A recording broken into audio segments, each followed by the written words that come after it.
Bonjour à toutes et à tous, bienvenue dans cette Rétrosport sur NRTV. Cette semaine, on vous parle du Centre de médecine du sport de l'hôpital Latour qui ouvre une antenne à Nyon. On reçoit en plateau le directeur général de l'hôpital Latour, Rodolphe Eurin, ainsi que le docteur Maxime Gros-Claude. On part en mer ensuite avec Alan Roura. Le skipper genevois vient de boucler son deuxième Vendée Globe. Il est en plateau avec nous pour nous parler de son périple.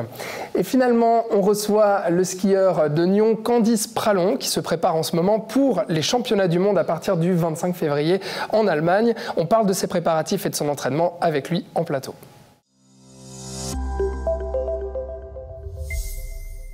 Le centre de médecine du sport de l'hôpital Latour s'étend désormais sur la côte. Il vient d'ouvrir une nouvelle antenne juste à côté de l'hôpital de Nyon en partenariat avec le cabinet de physiothérapie Kenzen Centre. Pour en parler en plateau, je reçois Rodolphe Eurin qui est directeur général de l'hôpital Latour. Bonjour Rodolphe. Bonjour. Et en duplex, j'accueille le médecin du sport, docteur Maxime Gros-Claude. Bonjour Maxime. Bonjour. Alors Rodolphe, je vais vous poser la première question, très simple. Pourquoi ouvrir une antenne à Nyon pour le centre médical du sport de Latour ? Alors, c'est un beau projet, c'est vrai qu'il me tient beaucoup à cœur. L'hôpital de Latour est connu depuis longtemps pour tout ce qui tourne autour de la médecine du mouvement, médecine du sport. Et on avait constaté que finalement beaucoup de nos patients choisissaient de faire un peu le voyage pour venir consulter à Meyrin, là où nous avons notre campus principal. Et donc on a voulu se rapprocher des patients de la côte, et c'est ce qui nous a motivés à finalement avoir un nouveau site d'accès à cette compétence médicale qui jusqu'aujourd'hui n'était qu'à Meyrin sur notre campus principal. Maxime, vous aussi vous avez constaté en tant que médecin du sport à l'hôpital Latour qu'il y avait beaucoup de patients qui venaient de la côte, de la région de Nyon notamment, que c'était une région particulièrement sportive?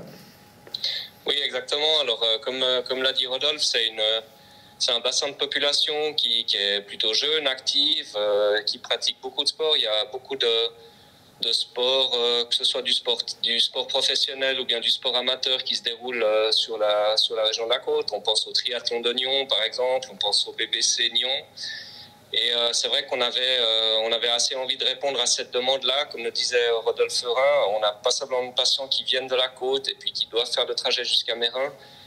Certains ne le faisaient pas, en tout cas des échos de certains médecins traitants de la région nous disaient que finalement c'était bien d'avoir un centre à Meyrin, mais que souvent les patients avaient de la peine à faire le déplacement. Puis finalement on a pris un peu le problème inverse en proposant nos compétences à Nyon. Qu'est-ce que justement l'hôpital Latour et son centre médical du sport peut apporter de plus en fait à ce qui existe déjà à Nyon avec l'hôpital de Nyon ou comme on l'a dit Kenzen Centre? Alors c'est vrai, comme je le disais, cette compétence autour du mouvement à Meyrin, sur notre campus principal, avec les médecins du sport spécialisés, aussi les orthopédistes qui sont tous spécialisés par l'articulation, même la radiologie spécialisée dans l'ostéo-articulaire, toute l'équipe de physiothérapeutes, finalement a tout créé un écosystème de compétences très fortes qui était d'abord mis en valeur aussi par les personnes qui faisaient le trajet. Et finalement, je pense que ça vient compléter très très bien l'offre de la côte. Et le but aussi, finalement, de cette nouvelle implantation, quelque part, c'est de coopérer avec les acteurs de la santé déjà présents sur la côte pour qu'il puisse y avoir vraiment cette offre, je dirais, complétée pour les personnes qui habitent dans la région. Maxime Gros-Claude, quelles sont justement ces spécificités, on va dire, du centre médical de l'hôpital Latour? Quelles sont ces particularités si chères qui peuvent justement apporter quelque chose à cette région de Nyon? On a ici à Meyrin un centre de médecine du sport qui a été fondé par les docteurs Finn et Perbeau-Mahler il y a plus de 20 ans en arrière. C'est un centre que j'ai rejoint moi en 2012 et puis quand je voyais l'expertise qu'on avait ici, je trouvais dommage qu'elle reste limitée à Meyrin et puis et à la région genevoise finalement. Et moi-même habitant sur la côte, je trouvais que c'était peut-être une bonne idée de pouvoir donner cette offre à la population de la côte. Donc c'était parti de cette idée-là. Nos spécificités de médecine du sport, c'est qu'on touche évidemment le sportif professionnel, mais aussi beaucoup le sportif amateur, récréatif. Quelle proportion à peu près, justement, Maxime, entre les amateurs et les professionnels? Pardon, quelle proportion entre les professionnels et les amateurs, vous diriez à peu près? C'est difficile à dire, mais je pense probablement qu'on s'occupe à peu près à 20% de sportifs professionnels et à 80% de sportifs amateurs. On a différents acteurs ici, différents docteurs. Il y a des docteurs qui s'occupent du football club de Servette, on a des docteurs qui s'occupent du bébé Seignon, on a des docteurs qui s'occupent des Lions de Genève au basket. Moi-même, je suis médecin à Suisse-Ski, donc ça c'est pour notre partie vraiment très pointue de la médecine du sport. Et puis après, on a tous les patients qui se blessent par leur pratique sportive. J'ai envie de dire quelque part que chaque sportif qui est assez engagé, il est professionnel dans le sport qu'il a envie de faire, même quand il est amateur. Et puis on répond un peu aux blessures qu'il peut contracter, que ce soit des lésions traumatiques par accident ou bien des blessures de surcharge par une adaptation de l'entraînement qui est peut-être pas optimale. Ça, c'est une première chose. Et puis l'autre chose auquel on répond, c'est la volonté des patients peut-être un petit peu plus âgés qui ont envie de se remettre en mouvement et on les accompagne dans cette demande-là. Alors on comprend bien tout le type de patients, on va dire, qui sont traités par ce centre de médecine du sport. Rodolphe Rhin, qu'est-ce que ça implique d'ouvrir justement cette antenne à Nyon en termes d'emploi, en termes d'emploi du temps aussi des médecins? Racontez-nous en termes d'organisation comment ça va se passer. Alors, en termes d'organisation, je crois ce qui est très important pour moi, et je crois pour tous les médecins aussi, l'équipe de la Tour, c'était finalement de ne pas créer une équipe séparée. Ce qu'on a vraiment voulu faire là, c'est d'agrandir finalement l'équipe qui existe à la Tour. C'est pour ça que dans ce centre de médecine du sport à Nyon, il y aura des médecins comme Maxime Gros-Claude qui exercent finalement sur notre campus principal et qui vont être présents à Nyon 1 journée, 2 journées par semaine, mais qui continuent finalement à faire partie de cet écosystème, comme j'aime bien l'appeler, où sur notre campus principal, finalement, tous ces acteurs du mouvement coopèrent au bénéfice du patient, que ce soit la physiothérapie, la médecine du sport, la physiothérapie ou la radiologie. Donc ça ne veut pas dire que Maxime va devoir se dédoubler, mais simplement que les patients qui viennent justement du canton de Vaud, de la région de la Côte, eh bien, au lieu de les recevoir à Meyrin, on pourra les recevoir à Nyon. Absolument, c'est tout à fait ça. Très bien, je vous remercie beaucoup Rodolphe Rhin. On rappelle que vous êtes directeur général de l'hôpital La Tour. Merci d'avoir été avec nous. Un plaisir. Et puis Maxime Gros-Claude aussi, je vous remercie. Vous êtes donc docteur et puis spécialiste en médecine du sport. Merci et à très bientôt. Merci à vous, merci.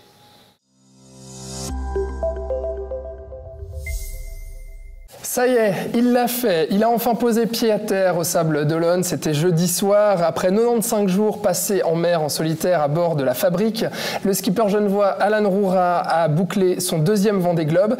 Il est de retour en Suisse et il est aujourd'hui sur le plateau d'NRTV pour nous raconter son périple. Bonjour Alan. Bonjour. Comment ça va déjà? On a envie de te demander. Pas trop fatigué? Ça va. Ouais, ça tire un petit peu, mais ça va bien. Physiquement, ça va. Je tiens le choc.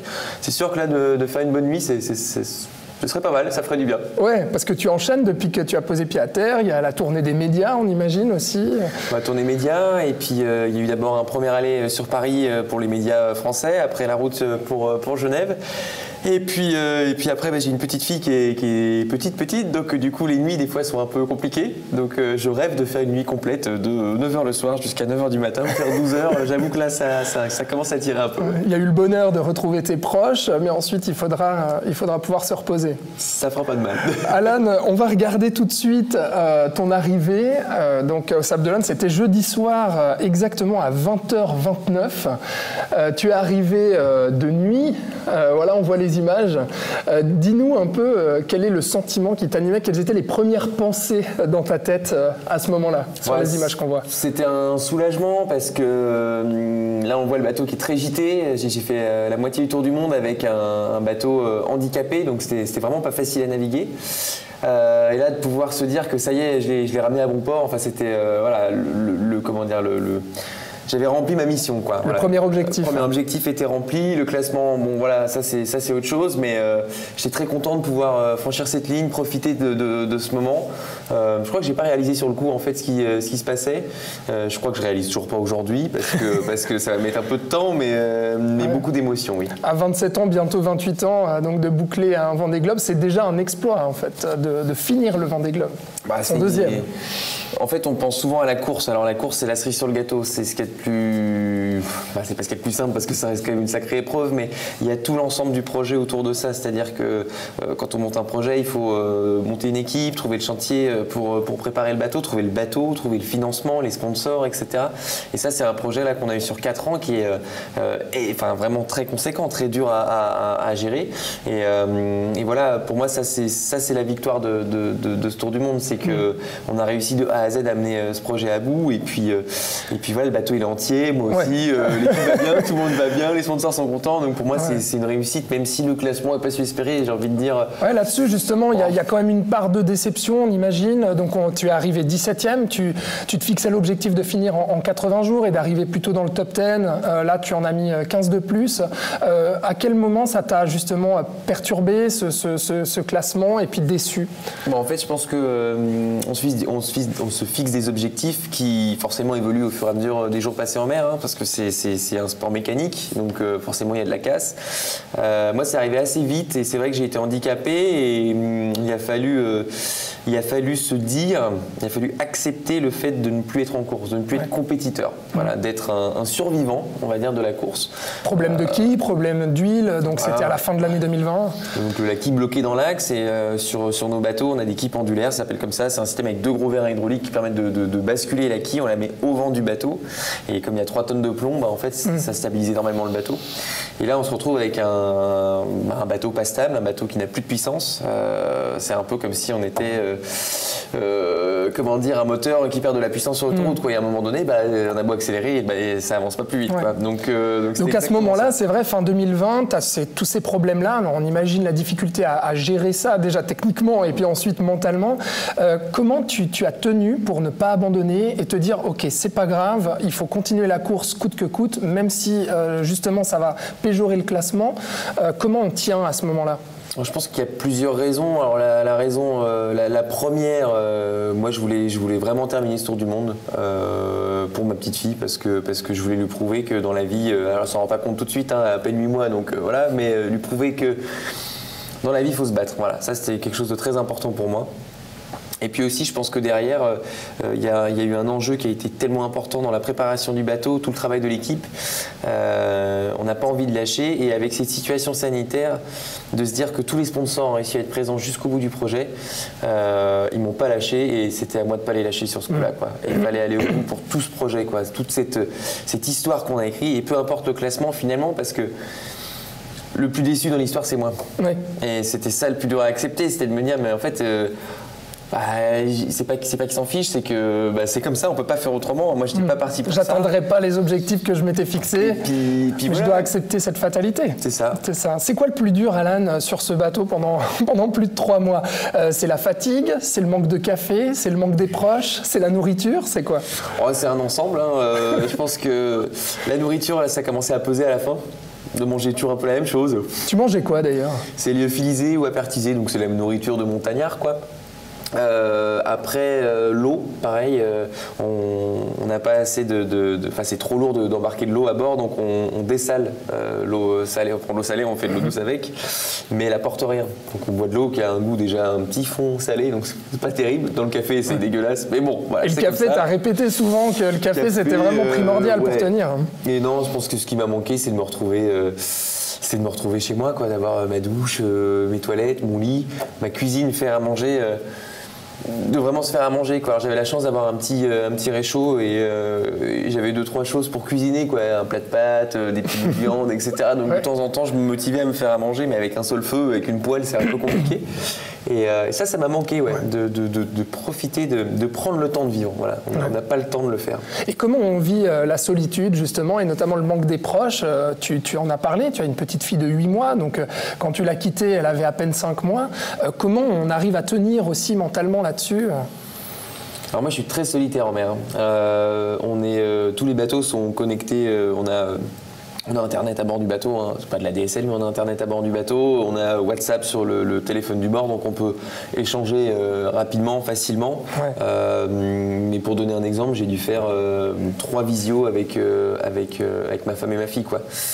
J'en ai fait une avec mes parents à Noël, et voilà, c'est les seuls. On a fait avec les médias aussi. Avec les médias, ça, voilà, avec les sponsors c'est une chose, mais avec les proches, j'ai vraiment pas fait grand-chose parce que ils le savaient. Hein, j'ai de la peine à échanger et c'est dur en fait de partager nos soucis avec des terriens. On est deux mondes à l'opposé. Complètement à l'opposé. C'est-à-dire que moi j'ai un souci technique ou alors de l'huile ou machin ou peu importe.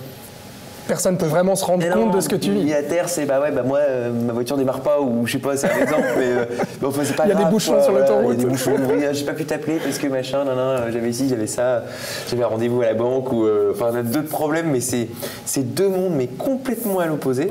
Et du coup, toujours un peu de peine à échanger avec la terre. Donc, il me manque forcément, mais j'ai pas ce besoin d'être en contact sans arrêt. Ça t'a permis de t'apporter un soutien aussi quand il y avait des baisses de morale. On t'a vu notamment craquer sur certaines images.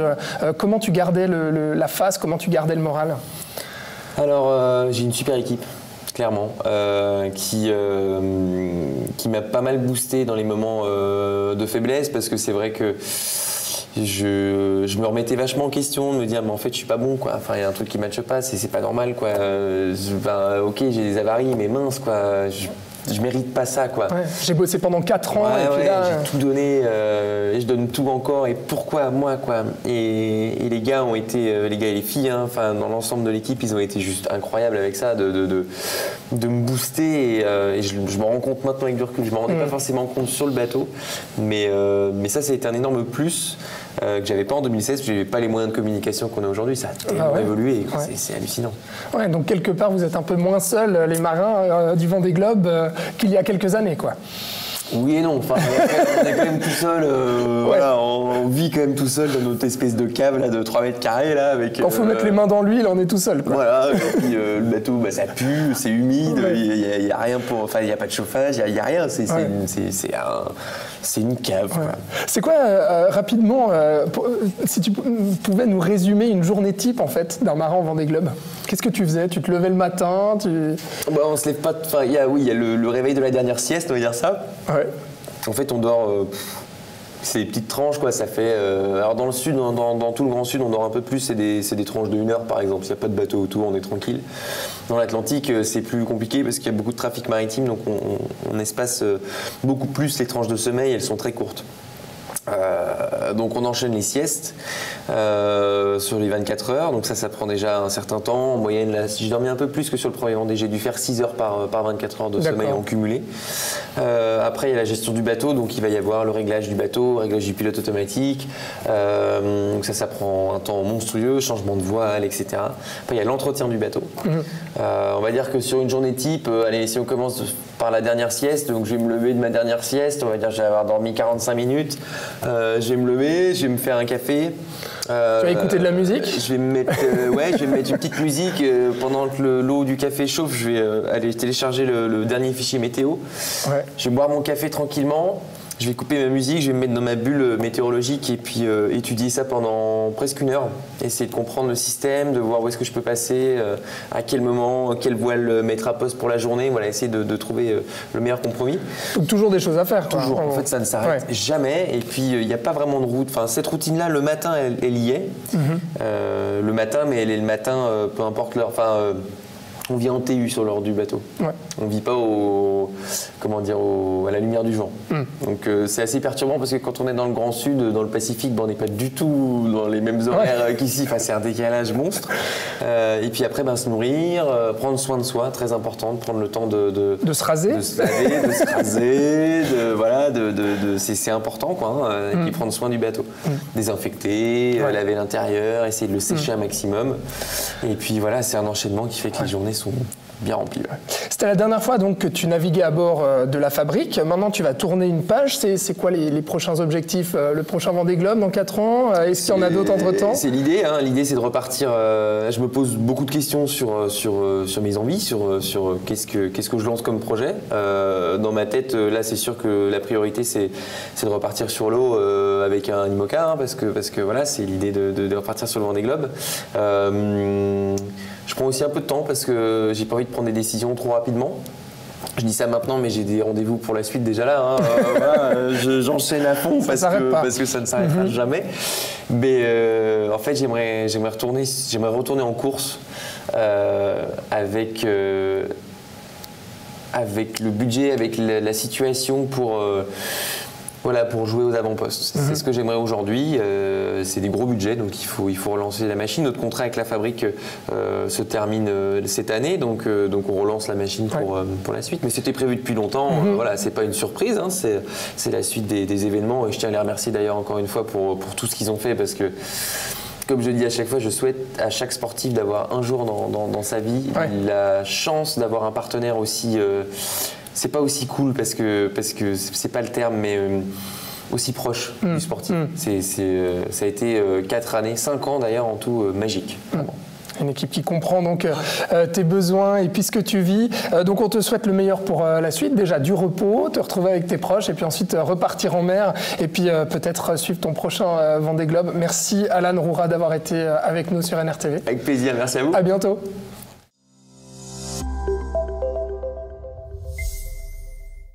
Il se prépare actuellement pour les championnats du monde de ski de fond. Avant d'aller à Oberstdorf en Allemagne du 25 février au 7 mars prochain, le skieur valaisan résidant à Nyon, Candide Pralon, qui est le meilleur Suisse au classement général du Tour de ski derrière Dario Colonia, est avec nous en duplex. Bonjour Candide. Bonjour. Candide, tu as préféré faire l'interview par vidéoconférence, par précaution en fait, pour pas choper le Covid avant d'aller au championnat du monde. Du coup, tu vis en ermite en ce moment, comment ça se passe? C'est assez spécial, on est vraiment dans une situation très spéciale avec le Covid. Et puis maintenant, comme on s'approche des championnats du monde, donc je vais bientôt me rendre à Oberstdorf en Allemagne et je suis censé voir le moins de monde possible pour éviter toute possible contamination, et c'est pour ça que ça m'arrange de faire des entretiens par Zoom. Et puis voilà, ça me rend aussi, c'est aussi plus simple pour moi, comme ça j'ai pas besoin de me déplacer. Et puis d'une manière aussi pour ma santé, c'est aussi plus sûr, et puis ça se déroule bien comme ça. Comment tu te prépares justement pour ce type de course? Alors là, on parle de championnat du monde en période justement de Covid où rien n'est sûr. Mentalement, à quel point ça t'affecte ça? Alors contrairement à ce qu'on pourrait croire, ça m'affecte pas beaucoup en fait. En tant que sportif, on est dans notre bulle et on voit de toute façon pas beaucoup de monde durant l'hiver parce que même s'il n'y a pas le Covid, on serait très gêné en ayant juste une grippe ou bien une petite maladie. Donc, en manière générale, on fait toujours attention à ne pas tomber malade pendant l'hiver. Et puis cette année encore plus, mais je dirais que ça ne nous change pas la vie plus que tant parce que on peut s'entraîner comme d'habitude. Il y a quelques restrictions, c'est clair. On doit faire beaucoup de tests Covid. Mais en règle générale, on fait de toute façon attention l'hiver pendant la saison pour ne pas tomber malade. Donc cette année, ça ne change pas grand-chose pour nous. Comment tu te prépares en ce moment justement en vue de ces championnats du monde? Je sais que tu étais assez fatigué ces derniers temps, notamment une course en Finlande que tu as dû abandonner parce que tu devais te remettre en fait de tes exploits au tour de ski début janvier. Tu as accumulé beaucoup de fatigue. Est-ce que tu as réussi à trouver le repos pour te préparer? Oui, là, je pense que j'ai vraiment eu le temps de récupérer. J'ai eu la chance de faire de bons résultats au Tour de ski, ce qui m'a permis de me qualifier pour les championnats du monde. Et ensuite, j'ai pu prendre le temps. J'ai eu un bon mois pour me préparer pour les championnats du monde et j'avais pas trop de stress entre-temps. Donc, j'ai pu bien récupérer après le Tour de ski. C'est clair que j'ai retenté une course rapidement après le Tour de ski. Ça s'est mal terminé. Mais là, j'ai eu un mois pour me préparer. J'ai pu me préparer au calme. Et puis, voilà. J'espère maintenant être vraiment à 100%. Et puis, je me réjouis vraiment à fond de pouvoir partir dans quelques jours. On se réjouit pour toi. L'entraînement, il a lieu maintenant dans le Jura principalement, puisqu'on l'a dit, tu es valaisan d'origine, donc tu t'entraînais plutôt dans les Alpes, et puis tu as déménagé il y a 1 an et demi, il me semble, à Nyon. Donc aujourd'hui, tu t'entraînes dans la région. Qu'est-ce que ça change pour un skieur de fond? Eh bien, c'est assez nouveau pour moi. Voilà, j'habite à Nyon depuis 1 année et demie, et puis j'ai déjà vu souvent skier dans le Jura et je connais plus ou moins les pistes, mais là, franchement, j'ai été bluffé par l'état des pistes de la région. J'ai souvent skié au Marché-Rue ou bien là même cette année à Saint-Georges, il y avait assez de neige pour pouvoir skier. C'était vraiment des super conditions. Et puis je me rends assez régulièrement aussi en Franche-Voisine, du côté de Prémanon, où j'ai quelques collègues qui s'entraînent aussi là-bas. Et puis, franchement, les conditions, je les trouve top pour l'entraînement. Je prends beaucoup de plaisir à m'entraîner, que ce soit l'été ou l'hiver. du côté de Nyon, aux alentours, et puis ça change un petit peu des habitudes qu'on a, que j'ai eues ces dernières années. Ça change du Valais, ça change des Grisons, je m'entraîne aussi régulièrement, et j'adore les changements, et j'adore découvrir de nouvelles choses, et là, je suis comblé. Et en parlant de changement, tu t'étais entraîné ces dernières années avec l'équipe suisse, avec Swiss Ski, et puis finalement, tu as décidé de t'entraîner maintenant de manière indépendante. Raconte-nous pourquoi cette décision et qu'est-ce que ça change fondamentalement pour un sportif? Alors pour ma part, durant ces dernières années, j'ai souvent été dans les cadres de Swiss Ski et dehors des cadres. En fait, ça dépendait surtout de mes résultats, puisque je me suis rendu compte ces dernières années que c'était qu'en m'entraînant à ma manière, et sans être dans les cadres de Swiss Ski, ça fonctionnait beaucoup mieux. Alors sans critiquer Swiss Ski, leur travail est très bien fait, mais pour moi, ça fonctionne mieux quand je suis dehors des cadres et je peux m'encadrer vraiment des personnes avec lesquelles j'ai vraiment confiance. Je m'entraîne beaucoup avec mon frère qui s'entraîne plutôt du côté entraînement spécifique sur les skis, avec Adrian Rottenbüller, un spécialiste de la musculation pour la condition physique. Je m'entraîne avec plein de personnes, je peux faire mon encadrement. Et puis cette manière d'entraîner fonctionne vraiment bien pour moi. C'est dur à expliquer pourquoi. Avec Swiss Ski, avec Swiss Ski notamment, il y a eu un problème aussi tu as connu le surentraînement. Explique-nous comment ça t'est arrivé et puis à quoi c'est lié. Je pense que la première raison du surentraînement, c'est que j'ai voulu trop en faire. En fait, je suis amoureux de sport, amoureux de ce qu'ils font et j'ai voulu en faire toujours un petit peu plus et j'ai sûrement été un peu loin. Et puis ça arrive également dans une période où j'étais à Swiss Ski et j'ai appris avec le temps à m'entraîner, à me faire confiance à mes théories d'entraînement. Et avec Swiss Ski, il y a des théories un petit peu différentes. Et je pense que j'avais pas confiance à 100% à mon entraîneur, peut-être disons de 2018 à 2020. Et là, je suis tombé dans un surentraînement où je peux plus en avant. Et maintenant que je suis dehors depuis le printemps passé, donc ça fait bientôt une année que je suis dehors des cadres, je le fais plus à ma sauce, on dira. Et puis c'est dur à expliquer, mais ça fonctionne mieux et je cherche pas trop à savoir pourquoi quand ça fonctionne. Ouais. Non, il faut profiter. Et notamment 12e place en sprint en Coupe du Monde, ainsi que 4e du top 25 en Coupe du Monde sur des courses de distance. Dernière question, Candide, tu étais 100% professionnel avant, de 2010 à 2015, puis tu es passé semi-pro aujourd'hui, puisque tu as repris en fait des études universitaires à côté, notamment en sciences du sport à Fribourg. Pourquoi ce choix ? Eh bien, en fait, à partir, je dirais jusqu'à 20-25 ans, je me suis toujours dit, mais le sport, c'est la chose numéro 1 dans ma vie. Mais j'ai pris conscience, disons, à partir de 22-23 ans, qu'après le sport, il faut faire quelque chose. Ma carrière va durer peut-être jusqu'à 30-35 ans. Mais après, jusqu'à 65 ans, il va falloir faire quelque chose qui me plaît. Et là, je me suis dit, OK, donc j'ai la chance de faire du sport, profite-en, mais réfléchis à la suite. Ce serait con d'arriver à 35 ans et de devoir tirer 30 ans avec un job qui ne te plaît pas. Et je ne suis pas champion du monde non plus, donc c'est clair que je ne peux pas vivre sur ce que j'ai fait en sport. Et j'ai repris mes études en fait, et je fais un bachelor en sciences du sport. J'ai d'ailleurs mon dernier examen mercredi prochain. Ah. Et je pense que ça m'a vraiment aidé dans ma carrière aussi. Alors, mon bachelor, à la place de le faire en 3 ans, je l'ai fait en 5 ans et demi, donc ça a pris beaucoup plus de temps. Mais ça m'a permis d'avoir une occupation à côté du sport. Et à des moments où ça allait pas très bien dans le sport, j'étais content d'avoir quelque chose à côté. Typiquement, pendant mon surentraînement, c'était vraiment cool. Enfin, c'était vraiment cool. Non, c'était pas cool du tout, en fait. Mais j'étais content d'avoir quelque chose à côté. D'avoir autre chose, bien sûr. Une occupation autre que le sport, voilà, ouais. Alors, du coup, pour rajouter une pression supplémentaire, un examen bientôt, plus les championnats du monde. Donc, à partir du 25 février en Allemagne, on te souhaite plein succès pour ces championnats. Ramène-nous une médaille, Candide. Merci beaucoup, en tout cas, d'avoir été avec nous sur NRTV. Et puis, du coup, on te recevra avec grand plaisir sur le plateau une fois que tu seras de retour de ces championnats. C'est cool, merci de m'avoir accueilli. Au plaisir, à bientôt, Candide. Ciao, ciao.